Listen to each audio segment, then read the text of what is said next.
Hi, my name is Jessica Carson, author of Wired This Way, and welcome to today's mini lecture on the Existential Creator. So the Existential Creator is based in the personality characteristic of self-actualizing tendencies.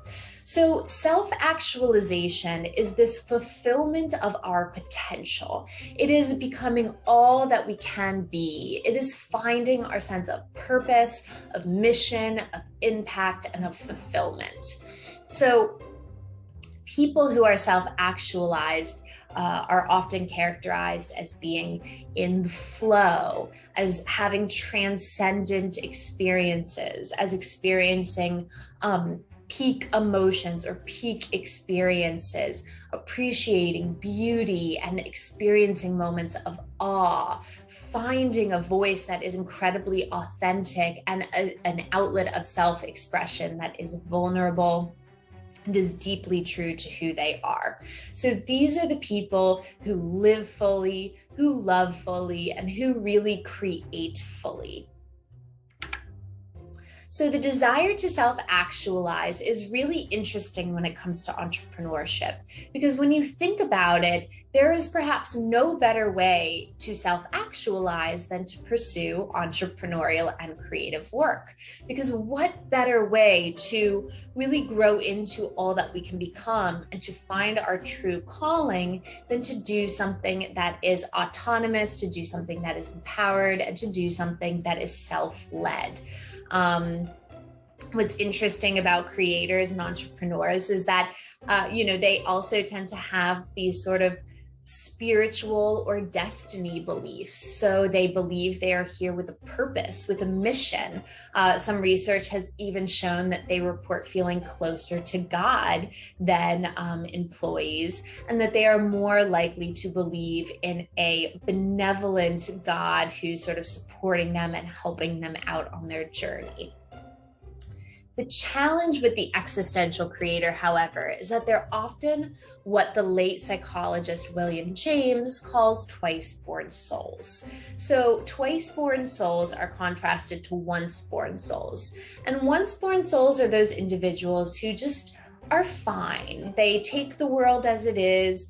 They don't have this strong desire to, achieve some grand destiny. And as a result, they are generally content with life and work as it is, and they don't have that itchiness to expand into their potentialities. Twice-born souls, on the other hand, are plagued by these questions of purpose, identity, fulfillment, impact. They're haunted by the things that they have yet to do, and they feel this strong burden of responsibility to change the world, or at least to change themselves. And while being a twice-born soul, which I definitely identify with, can be a beautiful thing, can also be a challenging thing, as James noted that these are the types of individuals who tend to be prone to afflictions of mind, body, and spirit. They can be depressive, they can be neurotic, they can be addictive, because they are so acutely aware of everything that is yet to be accomplished, both in themselves and the world around them. So the existential creator's motivation is to find meaning, to live their purpose. But when it comes to the tension, the friction in their experience, it's this gap between realization, so in other words, realizing their potential, and disillusion. So being disillusioned by the world, being disillusioned by themselves, being disillusioned by the fact that they thought that things would be better at this point in their lives, or that they thought that, the company that they started was going to turn into a unicorn, and then it didn't. So it's this contrast between wanting to become fully realized, yet being disillusioned by the obstacles on that path to realization. So when we look at the light side of the existential creator, we see someone who is wise and intentional and contemplative, and they often have a service orientation, or they want to give back, or they have a sense of social responsibility, where they really want to change the world. The dark side of this, however, can be feelings of overwhelm, of hopelessness, of being so acutely aware of when they're unfulfilled, when they're unhappy, that can kind of consume them in a kind of melancholy.